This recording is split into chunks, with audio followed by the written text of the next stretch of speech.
సంవత్సరాల తరబడి ఎన్ని మందులు వాడినా మీ మోకాల నొప్పులు తగ్గట్లేదా? ప్రాణ పెయిన్ క్లినిక్ లో అత్యాధునిక చికిత్స. సంచలనం రేపుతున్న కోల్కతా మహిళా వైద్యురాలు హత్యాచారం కేసులో నిందితుడి తరపున వాదించేందుకు ఓ మహిళా లాయర్ ముందుకొచ్చారు. ఇప్పటి వరకు ఏ అడ్వకేట్ అతడి తరపున వాదించేందుకు అంగీకరించలేదు.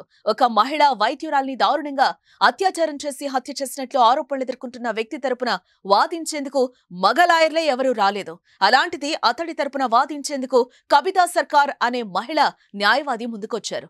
ఇప్పటికే ఆమె కేసు డాక్యుమెంట్స్ పరిశీలిస్తున్నారు. త్వరలోనే బెయిల్ పిటిషన్ కూడా వేస్తానని చెప్పారు. అయితే ఆమె ఓ షరతు కూడా విధించారు. తన ఫోటోని మీడియాలో ఎక్కడ పబ్లిష్ చేయొద్దని, తన వివరాలు బయటకు తెలియకూడదన్నారు. కేవలం తన డ్యూటీ తాను చేస్తున్నానని మాత్రమే చెప్పారామె. నిజ నిజాలు బయటకు రావడం కోసమే నిందితుడి తరపున వాదిస్తున్నట్లుగా తెలిపారామె. నిందితుడికైనా కోర్టు ట్రయల్ అవసరమే అని అభిప్రాయపడ్డారు. మరి ఈ కేసులో సంజయ్ రాయే అసలు దోషనా? ఇంకెవరైనా ఉన్నారా?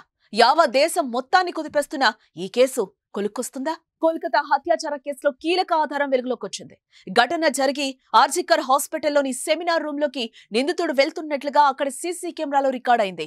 అర్ధరాత్రి దాటాక సంజయ్ రాయ్ ఆ రూమ్ లోకి వెళ్లినట్టు ఈ ఫుటేజ్ ఆధారంగా తెలుస్తోంది.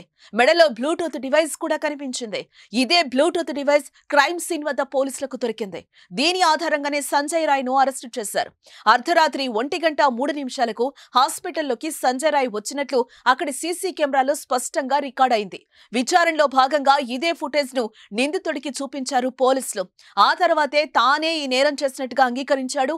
హాస్పిటల్ కి వచ్చే ముందు సంజయ్ రాయ్ రెడ్ లైట్ ఏరియాకి వెళ్లినట్లుగా విచారణలో వెల్లడైంది. సోనాగచ్చికి వెళ్లి అక్కడే ఇద్దరు వేశ్యలతో గడిపాడు. అప్పటికే ఆల్కహాల్ మత్తులో ఉన్నాడు సంజయ్. రెడ్ లైట్ ఏరియా నుంచి నేరుగా అర్ధరాత్రి హాస్పిటల్ కి వెళ్లాడు. జూనియర్ డాక్టర్ నిద్రిస్తున్న రూమ్ లోకి వెళ్లి అత్యాచారానికి పాల్పడినట్లుగా అభియోగం. నిందితుడిని ఉరి తీయాలంటూ పెద్ద ఎత్తున నిరసనలు వ్యక్తమవుతున్నాయి. మరి ఈ కేసులో ఇంకా అసలు నిజాలు అంటే తొక్కిపెట్టిన నిజాలున్నాయా? హాస్పిటల్ మాజీ ప్రిన్సిపల్ ను అనుమానించడానికి కారణమేంటి? ఘటన జరిగిన సమయంలో ఆసుపత్రిలోనే ఉన్న సహవైద్యులు నలుగురి ప్రమేయం ఏంటి? మొదలైన ఎన్నో అనుమానాలు ఈ కేసును వెంటాడుతూనే ఉన్నాయి. చూద్దాం మున్ముందు ఇంకేం కఠోర విషయాలు బయటకొస్తాయో.